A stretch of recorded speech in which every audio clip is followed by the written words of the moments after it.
Okay, you probably just watched my video about credit requirements. And one of the things you need to keep in mind as you're planning out your course to make sure that you meet all of the university's requirements is that you also need to meet the program's competency requirement. So this is a geography program. We accept students with a master's from all different backgrounds, which is appropriate because it's an interdisciplinary discipline. However, if you are going to achieve a PhD in geography and go out into the world as a doctoral level geography, you need to have a good base, foundational understanding in all areas of geography. So we have 7 competencies that cover human geography, physical, spatial thinking, etc. And we require that you have the equivalent of passing grade in 1 grad level class in each area.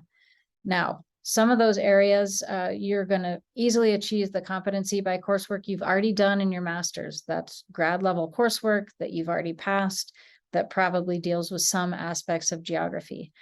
By taking the core courses, you're going to achieve the competency that has to do with geographic theory. But there's probably going to be 1 or 2 that you're like, wow, I wasn't really planning to take classes in that, but I don't quite have that competency. So you will need to plan on classes. You can show competency in multiple ways, not just classes.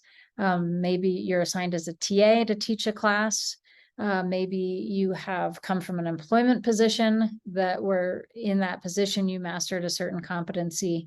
But most of you will get your competencies achieved by taking classes. In the first year, you will do a competency plan, which lists what you're planning to do to get those 7 competencies. And then that will be checked again before you take comps. Before you're allowed to schedule comps, we have to sign off on your competency evaluation. So you can learn more about competencies in the handbook starting on page 8.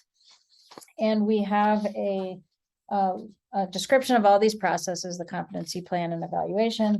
And starting on page 10, you're going to see some long lists of course names with check boxes so that you know what competency they count for.